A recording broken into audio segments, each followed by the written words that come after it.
Kau Allah yang besar, ajaib dan mulia. Kau Yesus yang selalu membuatku terpesona. Segala pujian bagimu ya Tuhan. Shalom. Shalom Aleichem Beshem Hamasya. Salam sejahtera bagi saudara sekalian di dalam nama Kristus. Saudara-saudara, kita akan membaca firman Tuhan yang akan kita baca dari surat Rasul Paulus kepada jemaat di Galatia, pasal yang keempat ayat 21 sampai dengan ayat 31. Kita akan membacanya secara berbalas-balasan. Saya mulai membaca ayat 21, saudara 22, dan seterusnya sampai ayat 31. Hagar dan Sarah. Katakanlah kepadaku, hai kamu yang mau hidup di bawah hukum Taurat, tidakkah kamu mendengarkan hukum Taurat? Ayat 22.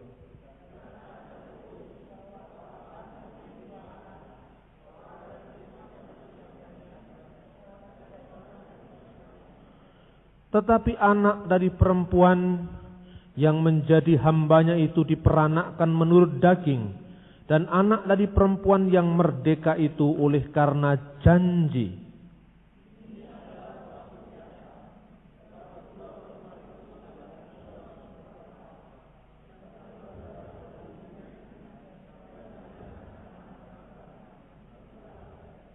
Hagar ialah gunung Sinai di tanah Arab, dan ia sama dengan Yerusalem yang sekarang, karena ia hidup dalam perhambaan dengan anak-anaknya.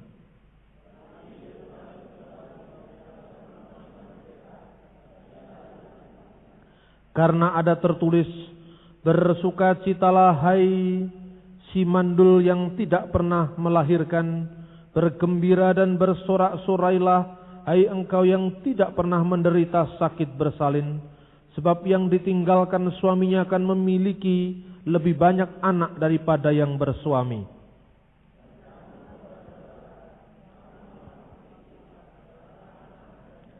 Tetapi seperti dahulu, dia yang diperanakkan menurut daging menganiaya yang diperanakkan menurut roh. Demikian juga sekarang ini.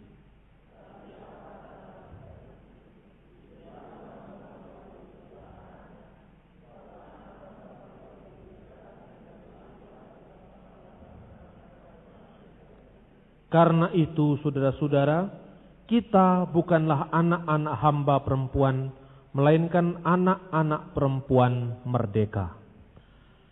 Saudara-saudara yang terkasih dalam Tuhan, pada zaman Tuhan Yesus, tafsir, interpretasi kitab suci, itu dibagi menjadi 4 macam tafsir atau 4 macam interpretasi. Orang-orang Yahudi menyebut yang pertama adalah Peshat. Peshat itu artinya penafsiran secara harafiah, kata per kata. Dan yang kedua namanya Remas, yang artinya mencari makna yang tersirat. Jadi mencari makna di balik teks yang tidak tampak. Dan yang ketiga namanya Derus. Derus itu bahasa Ibrani, bahasa Arabnya dirasah, yang artinya mencari, menyelidiki makna yang lebih dalam. Dan yang terakhir adalah Sof, yang artinya makna misteri atau sesuatu kiasan alegoris yang tidak tampak ketika kita membaca, mungkin sejarahnya, mungkin latar belakangnya, tapi di situ ada rahasia Tuhan yang termaktub di dalamnya. Apabila kata 4 ini, yaitu Peshat, Remas, Dirus, dan Sot, itu dijadikan satu, maka PRDS. Huruf-huruf hidup, huruf-huruf mati ini, PRDS, ini membentuk kata yang dalam bahasa Ibrani disebut pardes. Dan pardes itu dalam bahasa Arab adalah firdaus. Jadi orang Yahudi lalu mengatakan, jikalau engkau menafsir kitab suci, agar tafsiranmu itu menjadi sempurna, maka syaratnya adalah pardes. P yang pertama pesyat, R yang kedua remas, D yang ketiga derus, dan S yang terakhir adalah sot. Jadi kalau kamu mau masuk surga, kalau membaca kehendak Tuhan yang benar. Ini versi orang Yahudi. Tetapi bagaimanapun juga Yesus dan para muridnya lahir dari lingkungan orang-orang Yahudi. Maka Paulus ketika menafsirkan teks Alkitab, dalam hal ini adalah perjanjian lama. Karena yang memuat kisah tentang Hagar dan Sarah ini adalah perjanjian lama. Paulus menafsirkan teks yang tersurat itu dari keempat makna ini.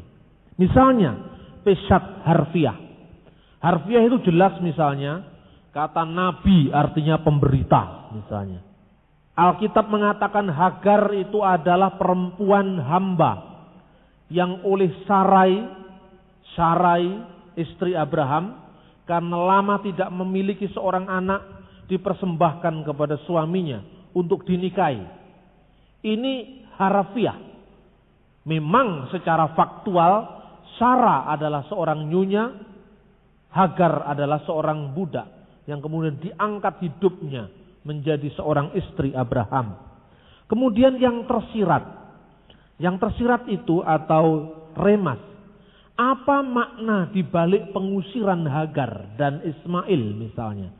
Kenapa Allah seolah-olah membenarkan kecemburuan Sarah terhadap lahirnya seorang anak dari seorang hamba yang bernama Ismail?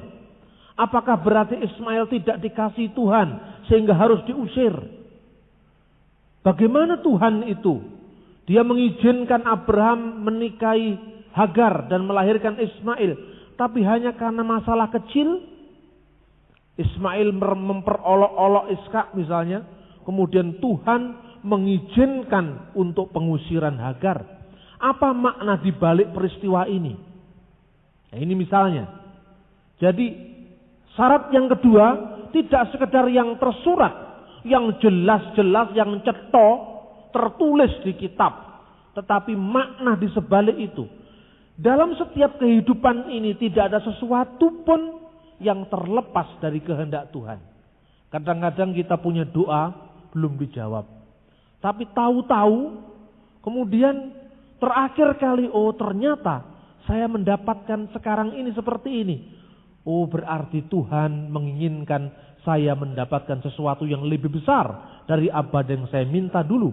Misalnya, seorang punya cita-cita, kepingin ini, kepingin itu, belum dikabulkan. Terus dia seolah-olah tidak sabar. Tapi ternyata 10 tahun kemudian, doa yang ditolak tadi membuat dia menjadi lebih besar daripada apa yang dicita-citakan. Ini yang tersirat dari apa yang tersurat. Kadang-kadang kita tidak tahu. Maka diperlukan syarat yang ketiga, dirus penyelidikan. Lebih lanjut diselidiki. Misalnya, Hosea menulis, dari Mesir kupanggil anakku. Teks ini mula-mula berbicara tentang orang-orang Yahudi yang diperbudak di Mesir. Diperbudak ya budak biasa, tidak ada kaitannya dengan yang macam-macam.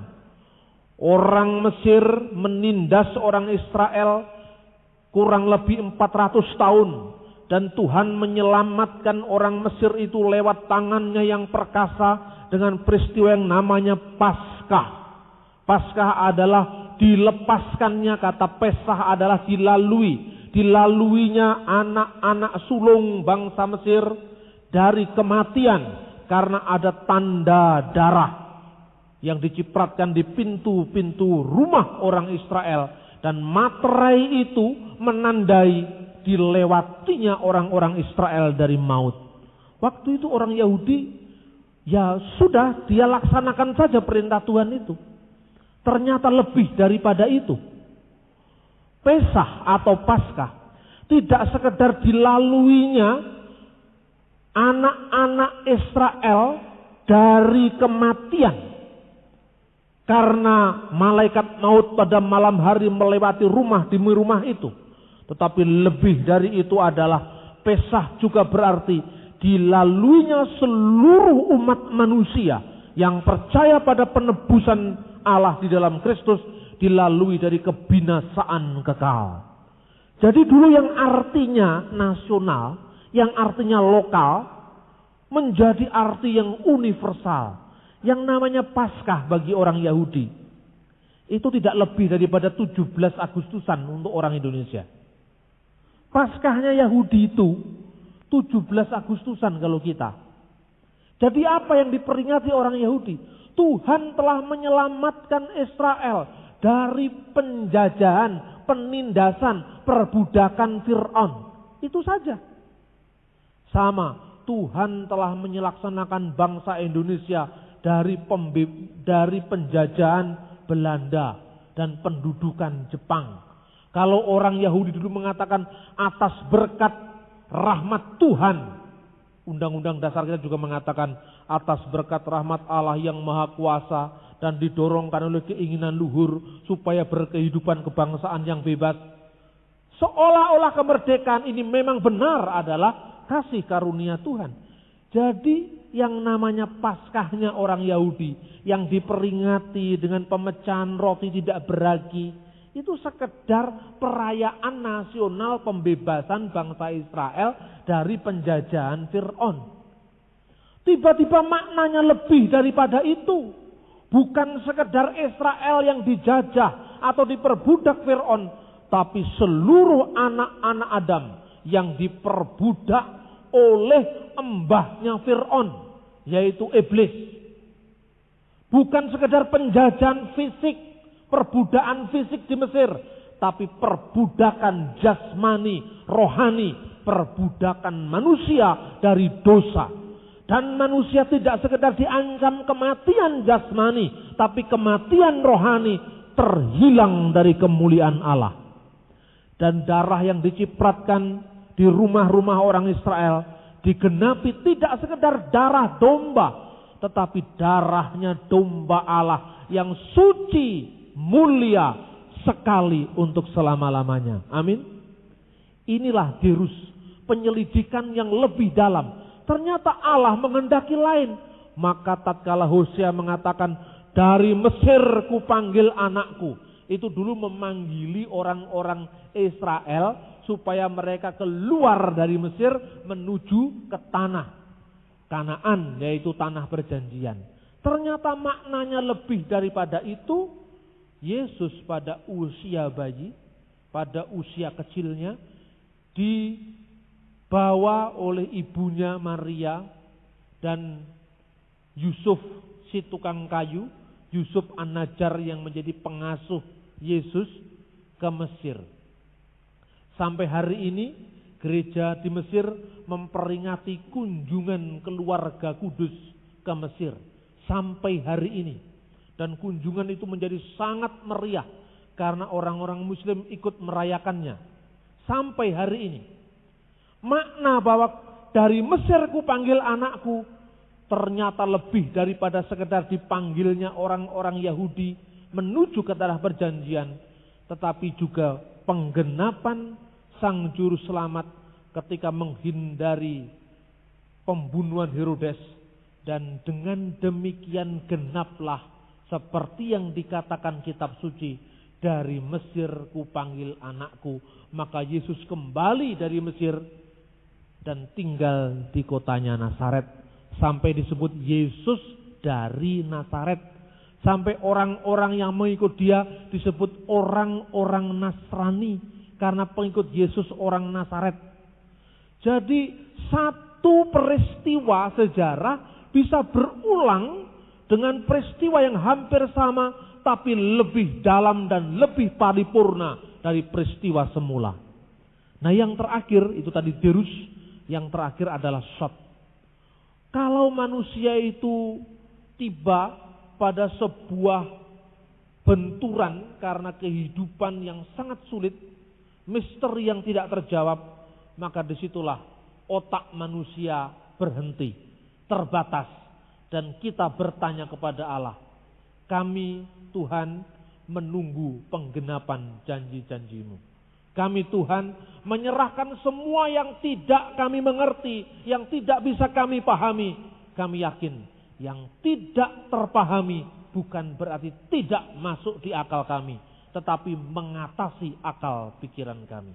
Inilah yang namanya misteri yang kita serahkan kepada Allah. Maka dengan pola seperti ini tidak ada manusia sombong.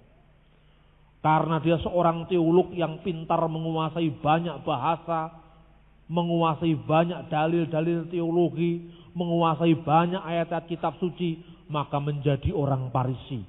Orang Farisi itu adalah kesombongan rohani. Maka Yesus katakan, memang dia berhak atas kursi Musa. Tetapi kalau dia ngomong kamu dengarkan, tapi jangan kamu lihat kelakuannya. Ini orang Farisi karena apa? Tidak satu kata dan perbuatan.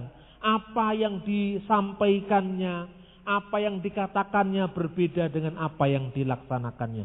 Tetapi bahwa Tuhan telah menyediakan kursi Musa, kursi pengajaran bagi orang Farisi, ya memang betul. Saudara-saudara, Paulus dulu adalah seorang rabi Yahudi. Paulus dulu adalah seorang pemimpin agama Yahudi. Otomatis dia sangat paham seluk-beluk tafsiran, seluk-beluk kitab suci. Dia sangat paham. Dia muridnya seorang profesor teologi yang terkenal pada saat itu dalam teologi Yahudi, yaitu Dr. Gamaliel. Kalau disebut sekarang profesor doktor lah. Paulus itu muridnya. Dia orang Yahudi dari suku Benyamin yang sangat paham seluk-beluk kitab suci. Taurat, para nabi, Targum, Talmud, seluruh hukum Yahudi, seluruh syariat Yahudi dia paham.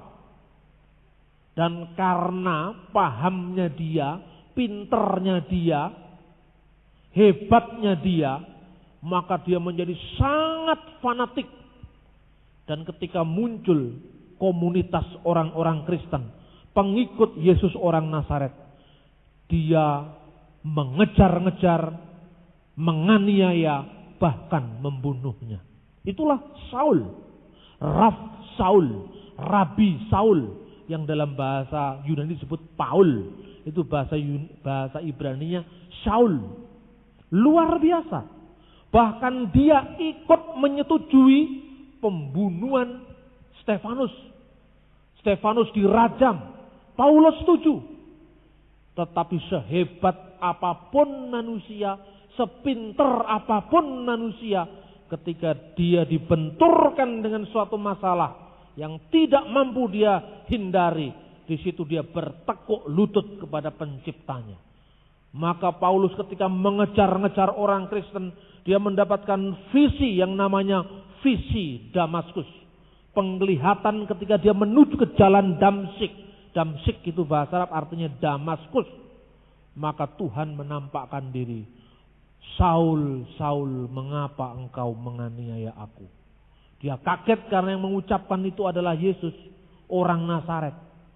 Ketika kamu menganiaya orang-orang yang paling hina itu, yaitu rakyat Kristen. Orang Kristen pertama kali rakyat jelata, saudara-saudara. Tidak punya kekuasaan. Itu rakyat jelata, orang Kristen pertama 300 tahun lebih. Gereja itu menjadi gereja rakyat yang kebaktiannya sembunyi-sembunyi. Di Indonesia ini masih lumayan, hanya tidak boleh bangun gedung. Kalau di sana gedung pun tidak punya, mikir ada gereja pun tidak. 300 tahun lebih orang Kristen beribadah di katakom. Katakom itu adalah gua-gua di pemerintahan Romawi, wilayah Romawi pada saat itu. Mereka itu kebaktian dari gua ke gua. Dan mereka kalau ketangkap, mereka akan dipegang oleh perwira Romawi dan dimakan singa. Gladiator, diadu dengan singa. Itu kira-kira 300 tahun lebih orang Kristen diperlakukan seperti itu. Tetapi darahnya para martir, darahnya para syahid telah menyuburkan pekabaran Injil. Logikanya dibalik. Paulus yang dulu menganiaya orang-orang Kristen. Yesus katakan, sukar bagimu menendang ke galah rangsang. Artinya apa? Tumbuhan galah yang bisa hidup di sungai Nil, di sungai Yordan. Itu kalau orang nyebrang, ditabrak, itu dengkulnya mesti sakit. Sukar bagimu menendang ke galah rangsang itu kalau bahasa Jawanya. Paulus, kono jok marani gepuk, ulo marani gepuk. Itu kalau orang Surabayaan. Jadi peribahasa Yahudi, sukar bagimu menendang ke galah rangsang itu artinya, kamu itu ngelawan kok ngelawan Gusti Allah. Kamu itu seperti ulo marani gepuk itu kalau orang Surabaya. Jadi Paulus, kamu harus nyerah. Karena kamu tidak selamanya bisa melawan penciptanya. Maka Paulus menyerah. Dan dipakai Tuhan luar biasa. Coba 13 surat perjanjian baru ditulis oleh Paulus. Seorang yang dulu memusuhi Tuhan. Seorang yang dulu menganiaya gereja. Maka sekarang tegarlah iman kita. Jangan kecut hati, jangan kecil hati, jangan iman kita menjadi goyah sekalipun keadaan kita dipersulit. Sejarah membuktikan tatkala umat Tuhan dianiaya, di situ umat Tuhan akan semakin berkembang. Amin.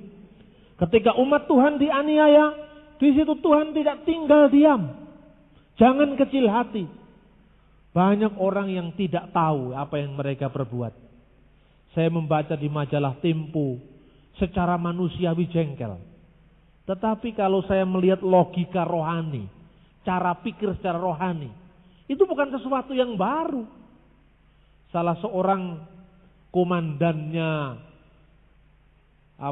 FPI yang menutup gereja-gereja di Jawa Barat itu ditanya, apa yang Anda lakukan tatkala Anda pertama menutup gereja yang tidak berizin itu?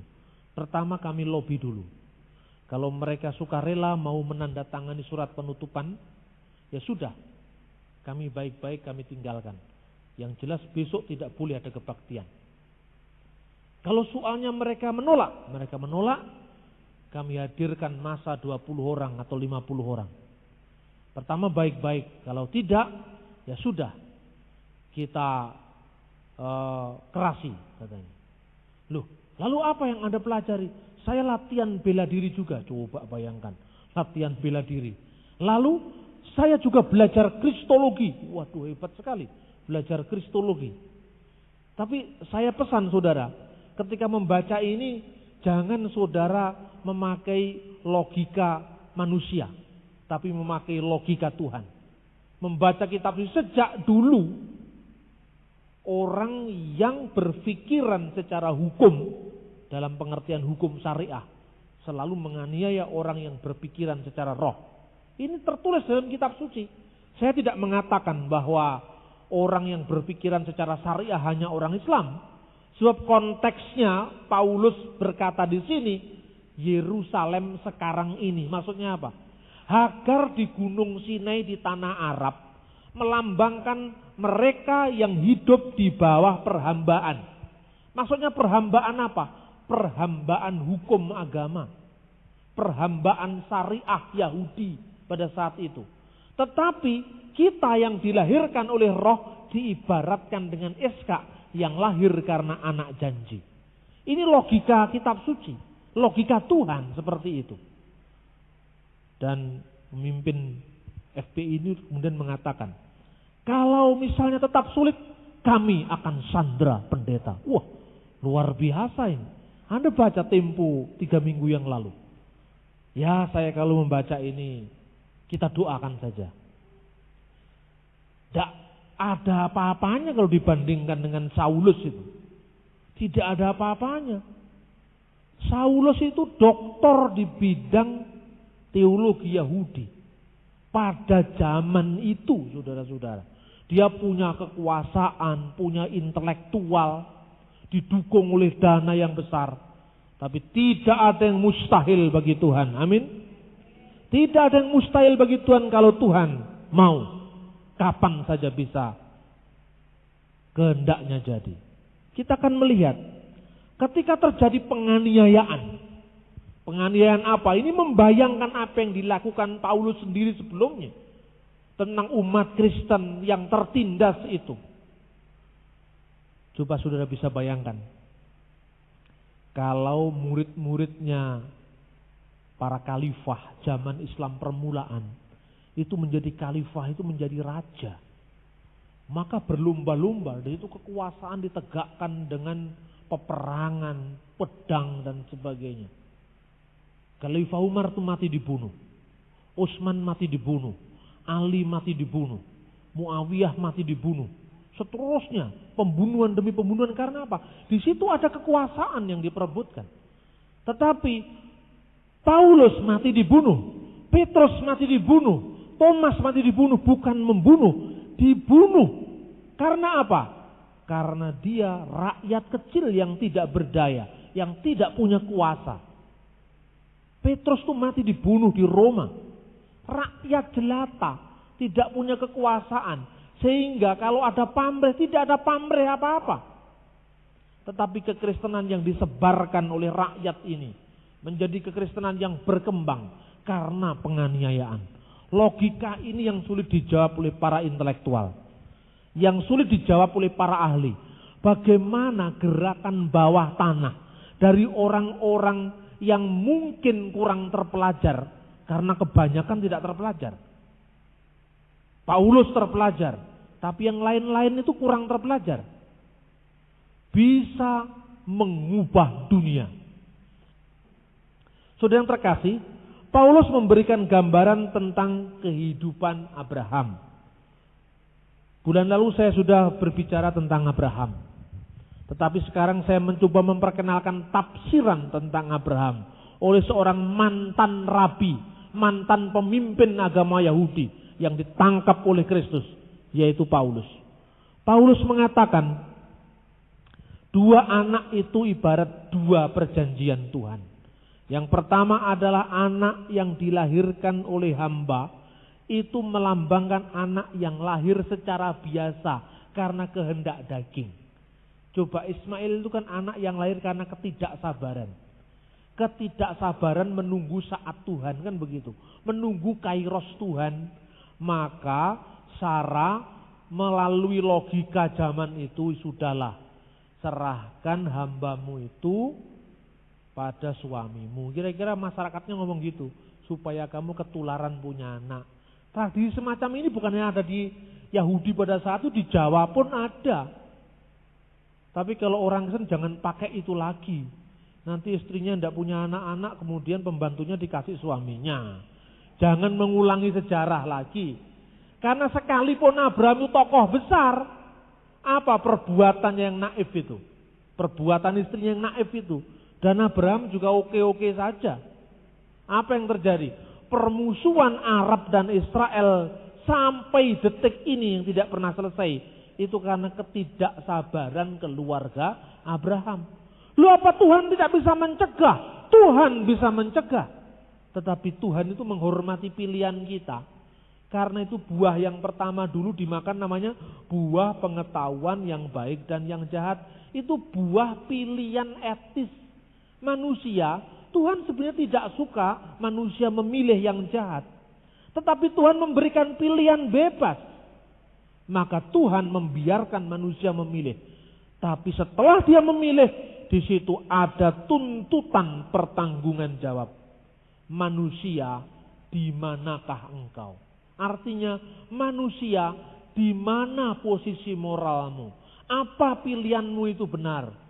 Manusia ketakutan bersembunyi karena dia telanjang, ditutupi tubuhnya dengan daun pohon ara. Itu menggambarkan bahwa manusia dituduh oleh kesalahannya, dituduh oleh hukum moralnya. Maka disitulah pertama yang namanya sejarah manusia kejatuhan dalam dosa. Tetapi Tuhan tetap mencintai manusia. Karena Allah yang kita sembah adalah Allah yang penuh kasih, Allah yang penuh rahmat, Allah yang mampu membedakan manusia itu adalah bukan sekedar hamba, bukan sekedar budak, tetapi anak-anaknya. Maka hubungan antara manusia dengan Allah itu hubungan father-son relationship. Hubungan antara bapak anak, bukan hubungan antara buruh dengan majikannya, bukan hubungannya antara Tuhan dengan tuan dengan hambanya. Maka orang bingung lihat orang Kristen. Kenapa? Orang Kristen itu kalau menyapa Tuhan kok akrab sekali. Dia menyapa Bapa, ya Aba, ya Bapa. Loh, apa Tuhan itu Bapakmu?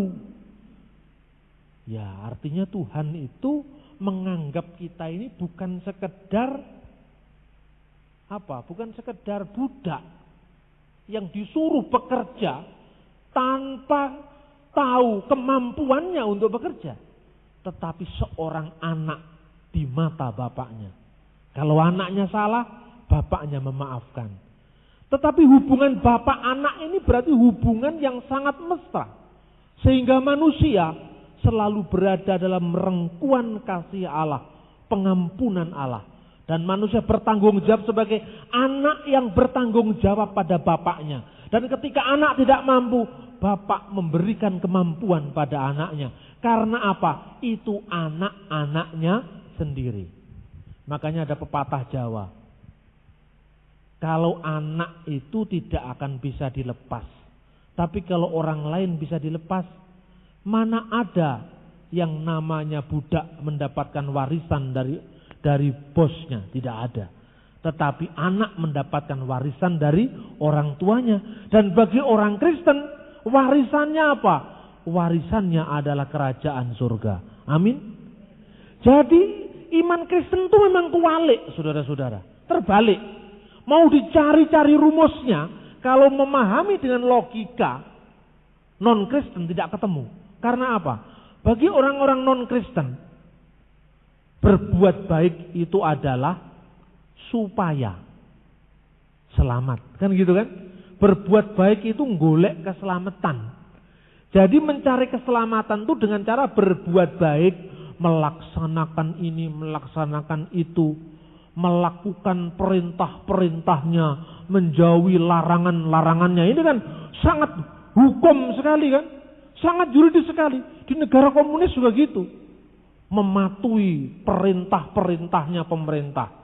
Menjauhi larangan-larangan pemerintah. Kan gitu kan? Jadi kalau Tuhan itu ibarat sebagai seorang majikan.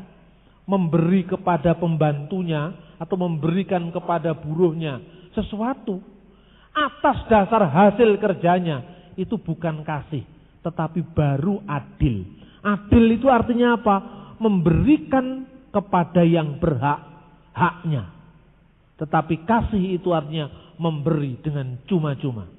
Maka bagi orang Kristen berbuat baik adalah buah keselamatan.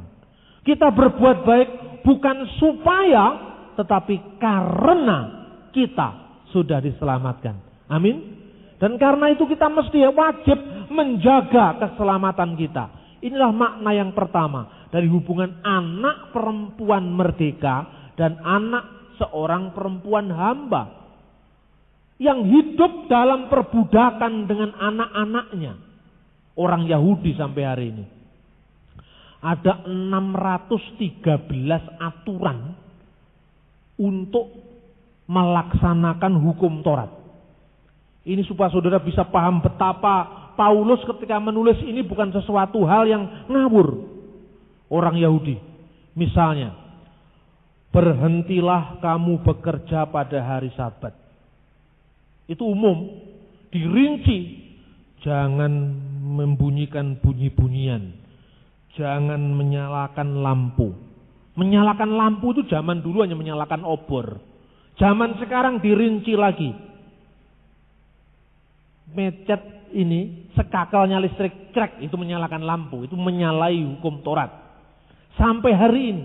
Jadi orang itu berada dalam ketakutan untuk melanggar perintahnya.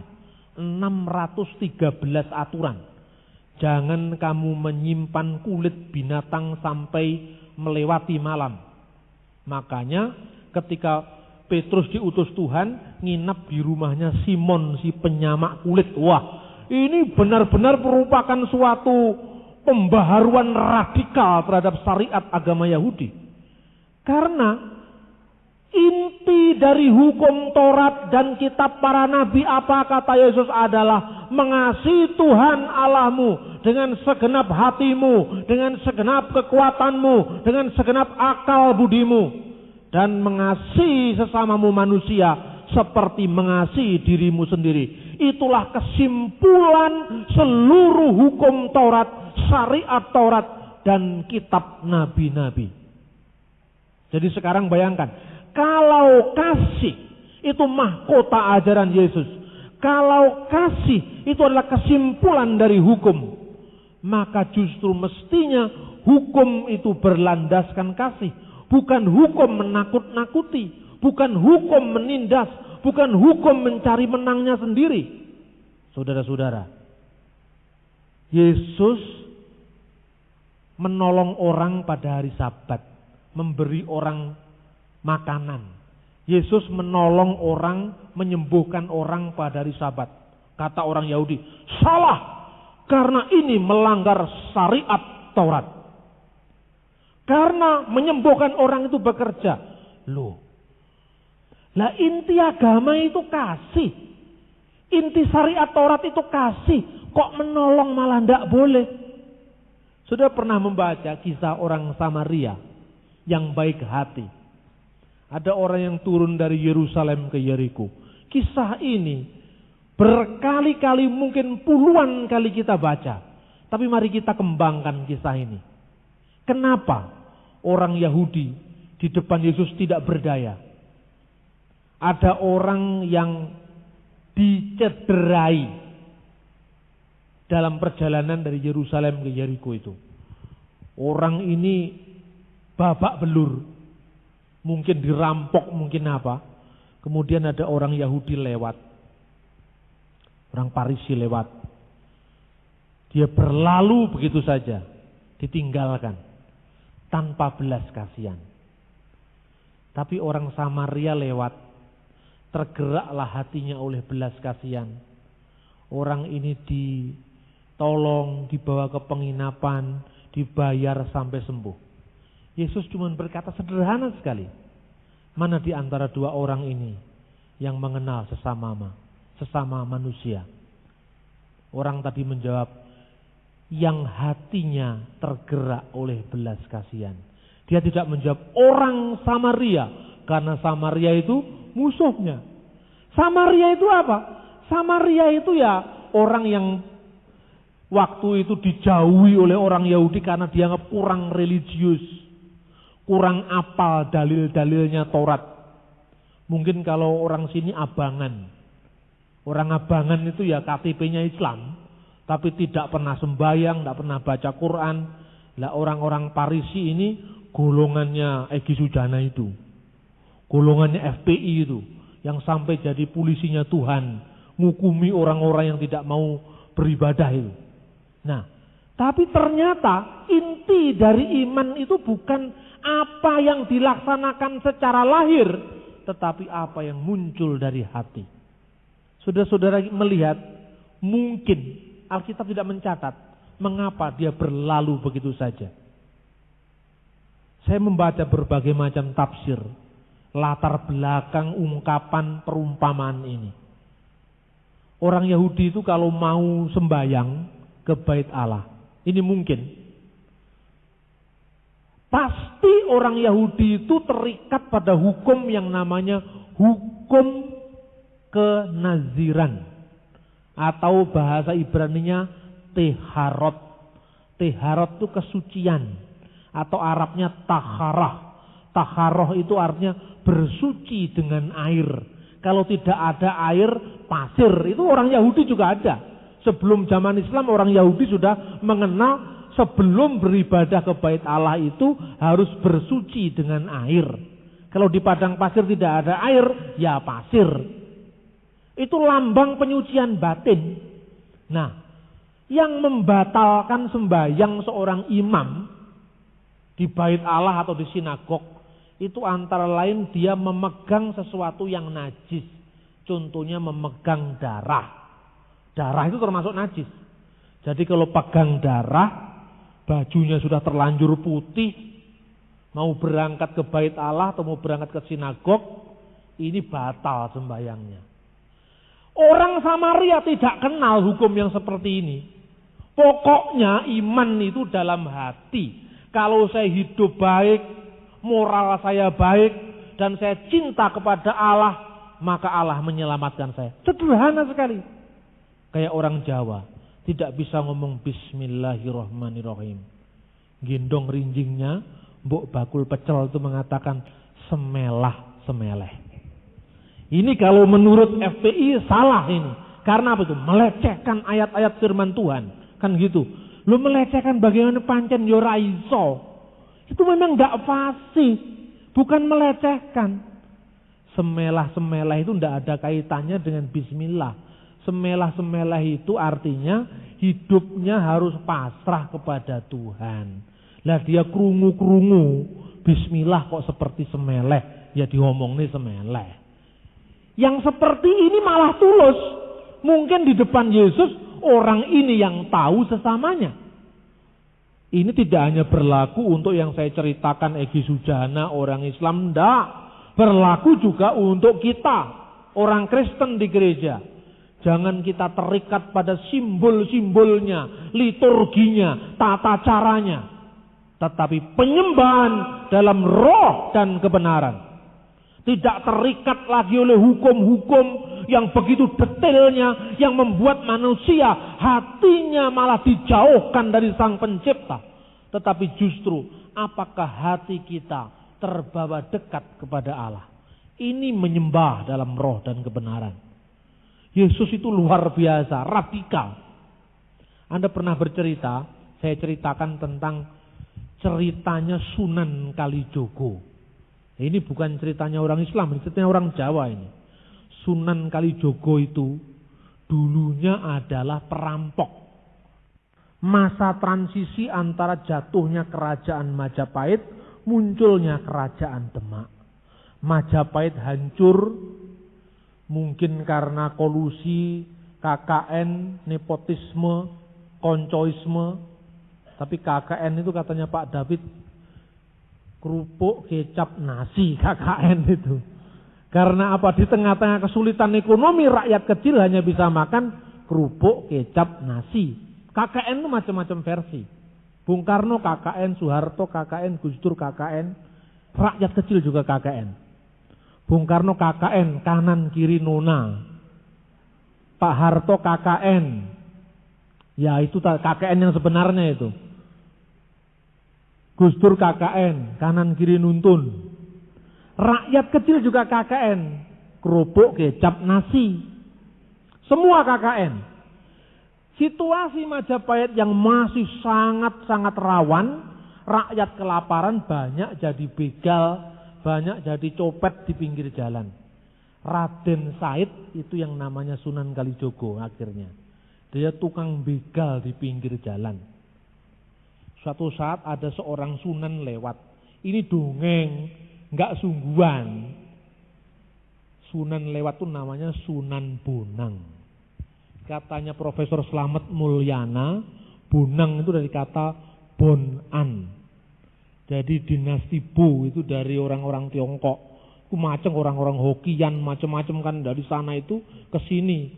Kalau biasanya Raden Patah itu kan keturunan ibunya Cina namanya Jinbun, ganti Al-Fatah. Bahasa Arabnya jadi Raden Patah. Bahasa Jawanya Raden Ceklek. Bahasa Inggrisnya Mr. Broken. Nah itu. Nah dalam keadaan seperti itu dilihat, wah Sunan Bonang ini luar biasa. Lewat kelihatan bangsawan, semua bajunya bersih, berkilauan. Nah ini sasaran mau saya copet ini. Waktu mau dibegal, ini yang ngarang cerita ini orang Jawa, bukan orang Islam, ini orang Jawa yang ngarang cerita ini. Kenapa kamu mau menyegat langkah saya? Tuan, serahkan emasmu, serahkan perhiasanmu, serahkan harta bendamu, serahkan uangmu. Saya tidak ada uang, tidak ada apa-apa ini. Kenapa kamu terpukau dengan harta dunia? Kamu lihat itu. Wah, katanya dia itu nduding woh kolang kaling sing dadi es campur itu. Begitu ditonjok ini wit kolang kaling itu jadi emas. Ini ceritane wong Jawa ini. Wah, langsung kaget. Kaget karena apa? Dia tertarik. Wah, ini kalau kolang kaling bisa jadi emas, saalas kabeh dadi emas ini. Akhirnya dia sudah tuan, saya kapok, saya mau ikut tuan. Bener kowe mau melok aku? Nggih Gusti. Wis tunggunen ning kali kini sampai aku teko. Disuruh njogo kali, maka namanya Kali Jogo. Ki sing crita wong Jawa. Terus Sunan Kalijogo si Said tadi akhirnya masuk Islam. Loh, syaratnya masuk Islam itu kan baca syahadat. Asyhadu alla ilaha illallah wa asyhadu anna Muhammad Rasulullah. Sejatine ingsun anyekseni yen ora ana pangeran kajaba Gusti Allah, Muhammad utusan Allah. Enggak ono syahadate kok dadi Islam. Lah ini enggak beresnya ceritanya orang Jawa ini. Nunggu kali kok dadi Islam. Tidak ada aturan syariat Islam nunggu kali jadi Islam itu tidak ada. Nunggu kali ini golek nomor atau golek apa itu ada. Jogo kali kok dadi Islam. Ini karena memang ceritane wong Jawa. Nah ini saudara-saudara. Akhirnya bagi orang Jawa, agama itu bukan teori, tapi apa? Praktek. Lah, ngelakoni yang penting. Teori nomor 2, teori tidak perlu, yang penting ngelakoni. Maka kalau Anda tanya kepada Pak Kiai NU, Pak Kiai Muhammadiyah kayak Amin Rais tidak ngerti itu ceritanya Sunan Kalijogo. Tapi kalau Anda cerita guru kebatinan ngerti. Loh kenapa? Mbah, Sunan Kalijogo itu dadi Islam kok nunggu kali. Oh iku tegese ngelmu iki kelakone kanthi laku. Lah itu di Quran enggak ada itu. Ngelmu iku kelakone kanthi laku. Lekase lawan kas tegese kas nyantosani. Yang terjadi adalah Islam dijawakan, bukan Jawa diislamkan. Itu yang terjadi. Ini ceramah kebudayaan ini. Jadi bukan Jawa diislamkan, Islam dijawakan. Bagaimana mungkin orang jadi muslim enggak maca syahadat, ora tahu poso, tirakat nunggoni kali. Ini masa transisi dari Islam menjadi Hindu. Maka orang Islam berpikir, loh kalau menjadi Islam harus gini. Jadi kaya wong Arab ora payu. Maka Jawanya didulukan, Islamnya ditenggelamkan. Ini yang terjadi. Maka dulu orang-orang Jawa pada bulan tertentu itu mengirim ke makam kembang, terus sajen ke makam. Gitu? Itu namanya nyadran. Nyadran itu berasal dari bahasa Sanskerta sadra. Sadra itu persembahan kepada roh-roh yang sudah meninggal. Ini Jawa bukan Islam. Roh-roh yang sudah meninggal karena tidak bisa lagi dikasih rawon, tidak lagi bisa dikasih soto, tidak lagi bisa diajak makan ayam bakar karena kena flu burung. Maka dikasih sajen, apa yang bisa dihirup itu, menyan atau apa. Nah sama nenek moyang kita orang Jawa dulu dikasih pada roh-roh yang sudah meninggal. Itu namanya nyadran. Sadra dari bahasa Hindu. Islam datang. Islam datang membawa sesuatu yang berbau Arab tidak laku. Lalu sama orang Jawa dibalik. Oke, sebelum bulan yang namanya Ramadan, itu bahasa Arabnya namanya bulan Sya'ban. Sya'ban kemudian Ramadan kemudian Syawal. Itu bahasa Arabnya Sya'ban, Ramadan, Syawal. Tapi kok bahasa Jawanya jadi Rejab, Ruwah, Poso, Syawal. Kok enek Rejab itu Rajab, Ruwah, bahasa Arab Ruwah itu tidak ada. Golek ana di kamus bahasa Arab di Timur Tengah yang namanya ruah itu bahasa Jawa. Ruah itu ndak ada dalam bahasa Arab. Kenapa ada ruah? Kok bisa jadi ruah? Karena untuk mengirim arwah-arwah ke kuburan, maka bulan itu dinamakan Jawa dengan bulan ruah. Itu duduk coro Arab Pak D, coro Jawa. Banyak sekali Islam ini dijawakan saudara-saudara. Karena apa? Syariat itu dianggap tidak masuk akal bagi orang Jawa. Karena syariat itu justru agama membuat menjadi semakin sangar, menjadi semakin medeni. Makanya dilunakkan, ditundukkan dalam perspektif budaya yang lebih lunak. Makanya kalau zaman dulu, ini aslinya, Islam aslinya, Islam yang paling keras-keras itu aslinya dari Saudi Arabia sana.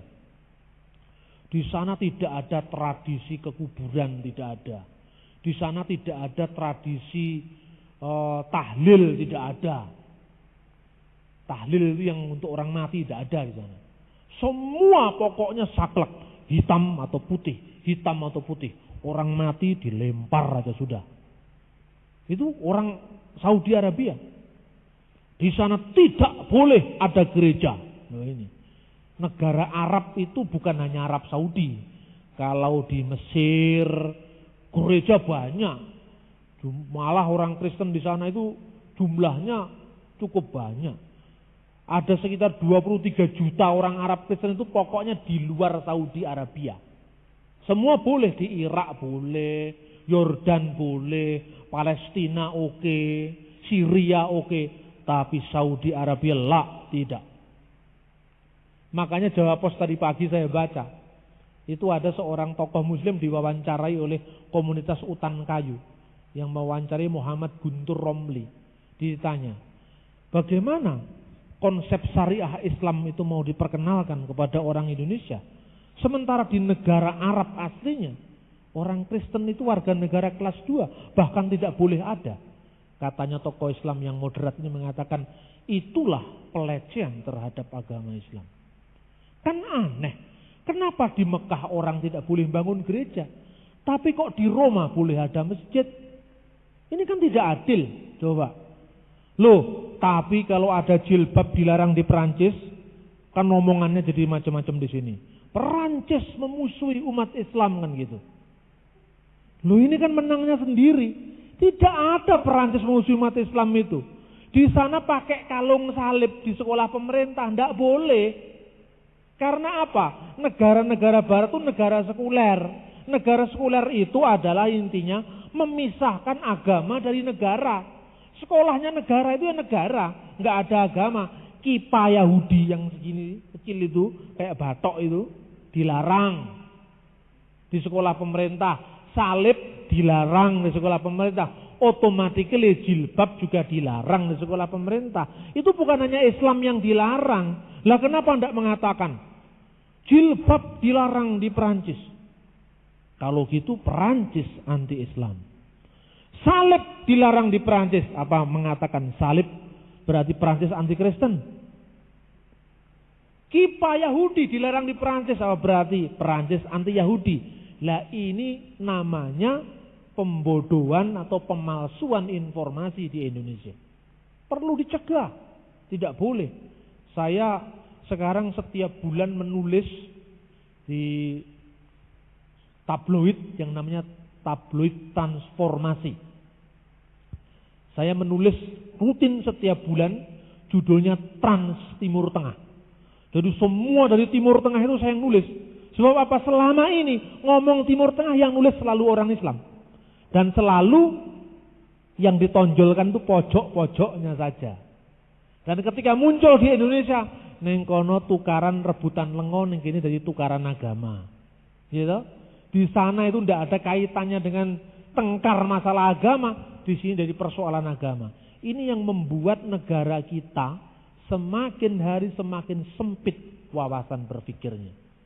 Maka Rasul Paulus katakan di sini, justru jangan ikuti sempitnya orang Yahudi Yerusalem sekarang ini. Artinya Yerusalem secara duniawi, yang hidup dengan perhambaan dengan anak-anaknya, yang diibaratkan Hagar di tanah Sinai, di tanah Arab. Karena apa? Mereka itu menyembah Tuhan dengan hukum-hukum yang detail luar biasa. Orang Yahudi menyalakan lampu itu kan nggak boleh pada hari Sabat. Maka kalau saudara pergi ke hotel, itu kalau hotelnya di Israel, orang Yahudi itu yang namanya hari itu diawali jam 6 sore. Jam 6 sore itu liftnya untuk ke hotel dari lantai pertama, lantai kedua. Itu disetel dulu hari Jumat jam 5. Jadi setiap lantai itu turun sendiri, berhenti sendiri. Lah, bebas dari bekerja pada hari Sabat. Lah ini kan ngakali Gusti Allah ini. Ya coba. Nah, hukum agama yang seperti ini membuat manusia jadi budaknya agama. Jadi budaknya hukum agama. Karena itu besok saya akan khotbah tentang marilah padaku hai kamu yang letih lesu dan berbeban berat. Beban berat apa? Itu ternyata beban berat syariat agama. Nah, kekristenan ini agama, kalau disebut agama pada sebenarnya lebih dari agama. Dialah iman karena hubungan pribadi dengan Sang Pencipta yang menyatakan diri dalam Yesus. Itu kekristenan. Ya karena menurut kriteria ilmu disebut agama, ya sudahlah, disebut religion, oke lah, disebut din, oke lah, disebut agama, oke lah. Tapi sebenarnya kekristenan lebih daripada agama. Kekristenan membebaskan manusia dari ketaatan pada hukum-hukum yang memenjara kerohanian manusia. Ketaatan pada hukum-hukum yang justru membuat manusia tidak bebas. Kita beribadah pada Tuhan kok wedi karo Tuhan. Alkitab menyebut kenapa kita beribadah. Kita menyembah Allah karena kita cinta pada Allah. Bukan karena takut dalam pengertian engko lek ora nyembah Gusti Allah gek mlebu neraka. Iki wedi. Gitu. Berarti kamu menyembah Tuhan bukan tulus, tapi karena keweden mlebu neraka, ya kan? Kamu menyembah Tuhan karena apa? Supaya munggah swarga. Karena apa? Pamrih ini. Pamrih supaya masuk surga. Kita menyembah Tuhan karena kita mengasihi Tuhan, otomatis surga. Jadi surga itu akibat dari kasih kita. Karena apa? Allah itu Bapa kita yang mengasihi kita, yang tidak menegakan anak-anaknya mendapatkan kesulitan, kecelakaan, kesulitan di dunia maupun kesulitan di surga. Di surga nanti kita akan menjadi anak-anak merdeka. Karena di dunia kita sudah menikmati kemerdekaan seperti diibaratkan Ibu Sarah, seorang perempuan yang merdeka. Artinya anaknya itu lahir dari iman. Anaknya lahir dari janji Allah, bukan karena lahir dari ketidaksabaran. Artinya apa? Setiap orang yang dibebaskan dari belenggu-belenggu syariah, belenggu-belenggu agama, roh-roh agamawi. Jadi ketika agama itu menjadi isme, di situ agama itu menindas kita. Lalu orang merasa membela agama, membela Tuhan, ya kan? Pangkatmu yopo membela di Gusti Allah. Coba bayangkan, ini kan orang keblinger sekarang ini. Lalu karena gara-gara kita bela Tuhan, nyawa orang lain sah, kita bunuh, kita habisi karena orang-orang itu kafir. Coba bayangkan betapa sombongnya manusia itu. Kita orang-orang Kristiani dibebaskan hendaknya dari kesombongan rohani seperti ini. Karena bagi orang Kristen hidup kita ini bukan kita lagi, tetapi Kristus yang ada di dalam diri kita. Maka yang meraja, yang memerintah, yang punya otoritas bukan diri kita lagi, tapi Tuhan di dalam kita. Amin, saudara-saudara. Kiranya firman Tuhan ini membimbing kita agar di dunia ini, di negeri ini, yang majemuk ini, kita mampu menerjemahkan kehendak Allah. Roh itu menghidupkan, tapi huruf mematikan. Maknanya huruf-huruf hukum itu mati. Huruf-huruf syariah itu mati. Ada spanduk di jalan. Negara ini hancur gara-gara tidak berdasarkan syariah Islam. Loh, tidak sederhana itu. Negara ini hancur karena duitnya dicolongi oleh maling-maling. Bukan karena syariah. Bukan. Loh, mana ada negara yang fanatisme agama maju? Coba, mana? Negara yang berdasarkan fanatik jadi maju? Tidak ada. Justru negara maju adalah negara yang modern. Tidak ada negara yang dodolan agama maju, itu tidak ada. Karena agama itu adalah hubungan pribadi manusia dengan Tuhan. Tidak bisa kita paksakan kepada orang lain. Wong Tuhan sendiri tidak pernah maksa kok kita mau maksa. Biarkanlah ilalang itu tumbuh bersama gandum sampai musim menuai. Apa artinya ilalang? Ilalang itu yang jelek-jelek, yang tukang ngebom Bali, yang tukang ngebom itu ilalang itu. Yang tukang maten-mateni wong itu ilalang. Tapi gandum itu orang-orang yang baik, orang-orang yang berserah kepada Allah, yang hatinya tulus, beriman, percaya. Tuhan membiarkan gandum ini tumbuh di tengah-tengah ilalang. Sampai kapan? Sampai musim menuai. Apa artinya musim menuai? Ila yaumil kiamah. Sampai hari kiamat nanti baru yang ilalang dibacoki dhewe karo Gusti Allah iki. Sing elek-elek nyemplung neraka kono iki. Sing apik-apik ikut dengan kerajaan kekal kan gitu. Itu nanti bukan sekarang. Jadi Tuhan saja memberikan kebebasan. Kok kita manusia mau memaksa? Sekali lagi pangkatmu opo kan gitu saudara-saudara. Enak sekarang ini makanya. Pertama, di tengah-tengah situasi yang kesulitan semacam ini, Anda harus ingat, masih ada yang lebih sulit daripada kita. Amin. Kita hanya tidak boleh bikin gedung. Sementara kalau tidak boleh bikin gedung, gabung aja dengan gereja yang lain yang sudah ada izinnya. Kan enak loh. Nanti kalau situasi sudah enak, baru bangun gereja gitu loh. Orang Kristen tuh gampang-gampangan saja. Di Indonesia orang pindah agama masih boleh? Boleh. Coba di Saudi Arabia, mati. Tidak boleh orang pindah agama. Jadi sesulit apapun problem yang menimpa umat Tuhan di negeri ini, sebetulnya lebih banyak yang lebih sulit daripada kita. Masih ada yang lebih sulit daripada kita. Justru pada saatnya sekarang ini gereja introspeksi diri. Apa kira-kira yang kurang dalam pelayanan kita kepada Tuhan dan kepada sesama manusia? Kiranya Allah semakin memberikan kita hikmat. Dan yang kedua, di tengah-tengah situasi di mana kekristenan sekarang ditantang untuk menunjukkan asin garamnya di tengah-tengah dunia. Kualitas rohani kita harus lebih baik daripada orang lain. Jikalau hidup keagamaanmu tidak lebih baik daripada ahli Taurat dan orang-orang Farisi, kamu tidak bisa melihat kerajaan Allah. Kualitas kerohanian kita tampak di depan orang. Asinnya bisa dirasakan oleh orang, terangnya bisa dilihat oleh orang. Maka yang ketiga adalah doa Tuhan Yesus. Agar semuanya menjadi satu.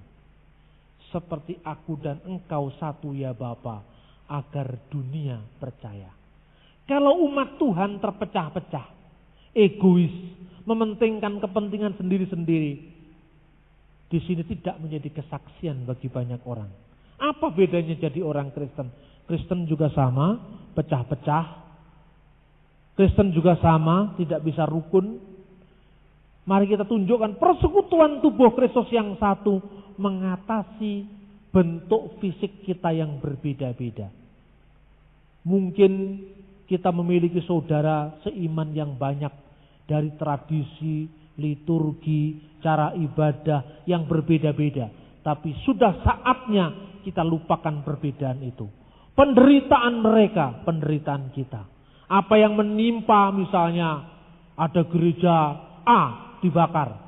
Tidak boleh gereja B yang mengatakan itu karena kurang doa. Ya kan? Ini tidak menunjukkan sikap kesehatian kita. Lalu ada yang mengatakan, itu gereja A dibakar, salahnya sendiri kalau kebaktian kedumbrengan. Coba kalau seperti saya tenang-tenang aja, hanya pakai piano, kan tidak dibakar. Bukan itu alasannya. Ini banyak sekali, sudah waktunya kita sekarang tidak saling menyalahkan. Tapi mari kita sama-sama melihat diri kita, agar dunia percaya dari kesatuan kita. Kiranya Tuhan semakin menyatakan kemuliaannya di tengah-tengah pekerjaan gereja dan pekerjaan pekabaran Injil di masa yang tidak lebih mudah ini. Mari kita berdoa. Bapa Surgawi, kembali kami naikkan syukur kehadirat-Mu ya Bapa, karena kami mengerti, kami tahu bahwa Engkau sangat mengasihi kami. Di tengah-tengah situasi bangsa kami yang sulit, yang tidak semakin memberikan kebebasan kepada kami. Oh Tuhan, kami percaya bahwa Engkau akan membuka cara-cara baru. Jalan-jalan yang selama ini tidak pernah kami bayangkan, yang selama ini tidak pernah kami pikirkan, tetapi Engkau lakukan di tengah-tengah kami, di tengah-tengah gereja-Mu. Itulah iman kami Bapa. Kami percaya bahwa semakin hari Engkau akan memberkati dengan jiwa-jiwa baru.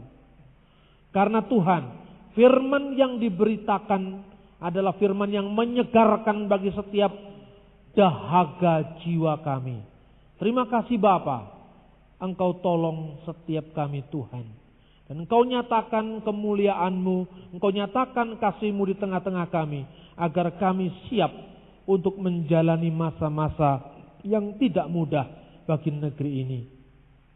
Kami juga berdoa mereka, jiwa-jiwa baru yang sekarang hadir di gereja ini, yang dalam pergumulan untuk menemukan iman dan keyakinan mereka di dalam nama Yesus. Kami percaya bahwa rancangan-Mu akan terjadi dalam setiap pribadi-pribadi yang telah Kau siapkan bagi pekerjaan Tuhan. Terima kasih Bapa, terima kasih. Kami sudah mengucap syukur, kami sudah berdoa, kami sudah melayankan sakramen bagi setiap orang, khususnya pemberitaan firman-Mu. Tetapi juga Tuhan, dalam setiap pergumulan ini kami akan tampil sebagai pemenang, karena Engkau adalah jawaban bagi doa-doa kami. Terima kasih Bapa. Doa kami, ucapan syukur kami, puji-pujian kami telah kami naikkan hanya di dalam nama Tuhan Yesus, Tuhan dan penyelamat kami. Kami sudah berdoa dan mengucap syukur. Haleluya. Kita semua yang percaya kita ucapkan amin. Tuhan memberkati. Shalom.